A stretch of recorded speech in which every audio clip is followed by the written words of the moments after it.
Millicent Lilian Peg Entwistle was a Welsh-born English stage and screen actress. Entwistle began her stage career in 1925, appearing in several Broadway productions. She appeared in only one film, 13 Women, which was released after her death. Entwistle gained notoriety after she jumped to her death from the H on the Hollywoodland sign in September 1932, at the age of 24. Early life: born Millicent Lilian Entwistle in Port Talbot, Glamorgan, Wales, to English parents, Robert Symes and Emily Entwistle, she spent her early life in West Kensington, London. It is often reported that her mother Emily died when she was very young, but there is no documented evidence supporting this. There is, however, a last will and testament dated December 15, 1922, in the Entwistle family archives, in which Robert Entwistle specifically stated that Millicent Lilian Entwistle is the daughter of my first wife whom I divorced and the custody of my said daughter was awarded to me. I do not desire my said daughter to be at any time in the custody or control of her said mother. Peg Entwistle reportedly emigrated to America via Liverpool aboard the SS Philadelphia and settled in New York City. However, documents and photographs made available by the Entwistle family for a biography show that Entwistle and her father were in Cincinnati, Ohio and New York City, in early spring 1913.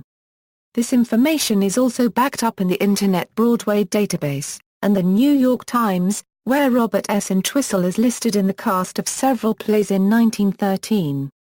In December 1922, Robert Entwistle died, the victim of a hit-and-run accident on Park Avenue and 72nd Street in New York City.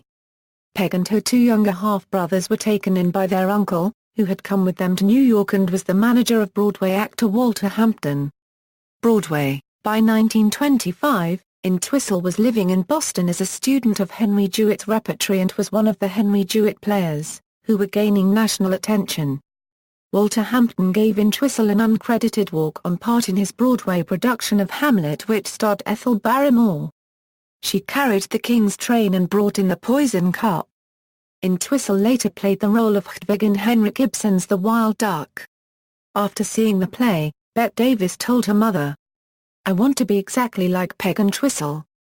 Some years later Broadway director Blanche Yerker sent a note to Davis asking if she would like to play Hedwig and she sent word back that ever since she had seen Entwistle in The Wild Duck, she knew she would someday play Hedwig. Through the years Davis said Entwistle was her inspiration to take up acting. By 1926 Entwistle had been recruited by the New York Theatre Guild and her first credited Broadway performance was in June of that year, as Martha in The Man from Toronto, which opened at the Seal Inn Theatre and ran for 28 performances. Entwistle performed in 10 Broadway plays as a member of the Theatre Guild between 1926 and 1932, working with noted actors such as George M. Cohan, William Gillette, Robert Cummings, Dorothy Gish, Hugh Sinclair, Henry Travers and Laurette Taylor. Her longest-running play was the 1927 hit Tommy, in which she starred with Sidney Toller, which ran for 232 performances and became the play for which she was most remembered. Actress Bette Davis commented on a 1987 interview of the Phil Donahue show that seeing Entwistle in a stage production as a young girl cemented her interest in becoming an actress. In April 1927 Entwistle married actor Robert Keith at the chapel of the New York City Clerk's office. She was granted a divorce in May 1929. Along with charges of cruelty, she claimed her husband did not tell her he had been married before and was the father of a 6-year-old boy, Brian Keith. The play The Uninvited Guest closed after only 7 performances in September 1927. However, New York Times critic J. Brooks Atkinson wrote, "Peg Entwistle gave a performance considerably better than the play warranted." She went on tour with the Theatre Guild between Broadway productions. Changing characters every week, Entwistle garnered some publicity, such as an article in the Sunday edition of the New York Times in 1927 and another in the Oakland Tribune 2 years later. Aside from a part in the suspense drama Sherlock Holmes and The Strange Case of Miss Faulkner and her desire to play more challenging roles, Entwistle was often cast as a comedian, most often the attractive, good-hearted Inga Copyright New. In 1929 she told a reporter, "I would rather play roles that carry conviction." Maybe it is because they are the easiest and yet the hardest things for me to do. To play any kind of an emotional scene I must work up to a certain pitch. If I reach this in my first word, the rest of the words and lines take care of themselves. But if I fail, I have to build up the balance of the speeches, and in doing this the whole characterization falls flat. I feel that I am cheating myself. I don't know whether other actresses get this same reaction or not, but it does worry me. In early 1932 Entwistle made her last Broadway appearance, in J. M. Barrie's Alice Sit by the Fire, which also starred Laurette Taylor, whose alcoholism led to 2 missed evening performances and refunds to ticket holders.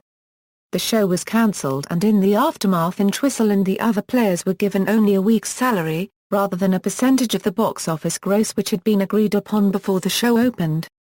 Hollywood. By May 1932, at the height of the Great Depression, Entwistle was in Los Angeles with a role in the Romney Brent play The Mad Hope starring Billy Burke, which ran from May 23 to June 4 at the Belisco Theater in downtown Los Angeles. Theater critic Flo Lawrence commented, "Belisco and Curran have staged the new play most effectively and have endowed this Romney Brent opus with every distinction of cast and direction. Belisco has developed the comedy to its highest points. Costumes and settings are of delightful quality, and every detail makes the production one entirely fit for its translation to the New York stage." In the cast Peg Entwistle and Humphrey Bogart hold first place in supporting the star and both give fine, serious performances. Miss Entwistle as the earnest, young daughter of a vague mother and presents a charming picture of youth. After The Mad Hopes closed, Entwistle found her first and only credited film role for Radio Pictures. 13 Women stars Minna Loy and Irene Dunne in a pre-Hays Code, high-budget thriller produced by David O. Selznick and drawn from the novel by Tiffany Thayer. Entwistle played a small supporting role as Hazel Cousins. It premiered on October 14, 1932, a month after her death, at the Roxy Theater in New York City and was released in Los Angeles on November 11 to neither critical nor commercial success. By the time it was re-released in 1935, 14 minutes had been cut from the film's original 73-minute running length.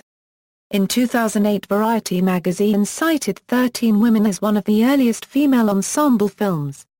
Death. On September 18, 1932, an anonymous woman telephoned the Los Angeles police and said that while hiking she had found a woman's shoe, purse and jacket below the Hollywoodland sign.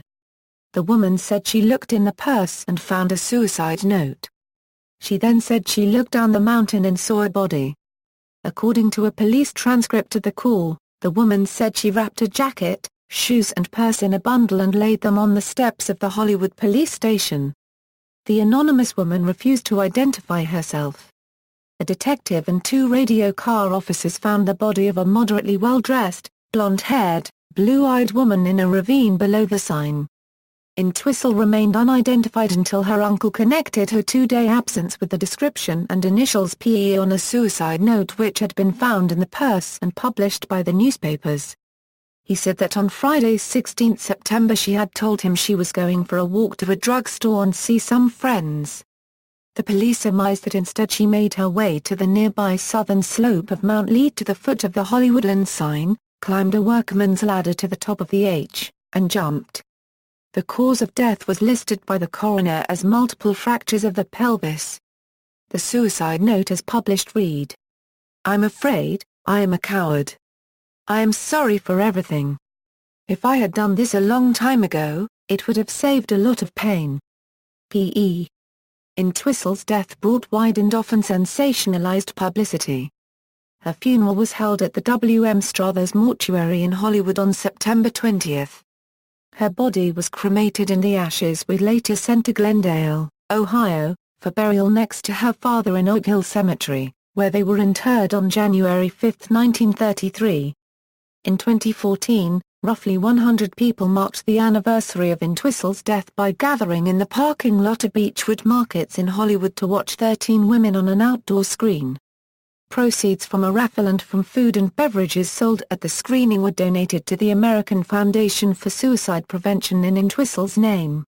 In popular culture, a musical based on the life of Peg Entwistle, debuted in the UK in October 2014. The musical, called Goodnight September, received positive reviews and audience feedback from its premiere performances. The original musical was produced by Cretsey House Theatre Productions and is a dramatisation of the final few weeks of her life. On October 10, 2015, Peg's story was featured on the Travel Channel series Ghost Adventures in the episode titled Haunted Hollywood. References and notes. Further reading: Zaruk, James. Peg Entwistle and the Hollywood Sign: Suicide, a Biography. External links: Peg Entwistle at the Internet Movie Database, Peg Entwistle at the TCM Movie Database, Peg Entwistle at the Internet Broadway Database, Peg Entwistle Staged Musical Goodnight September, Peg Entwistle UK website pegentwistle.co.uk, Peg Entwistle official website hollywoodsigngirl.com, Peg Entwistle at Find a Grave.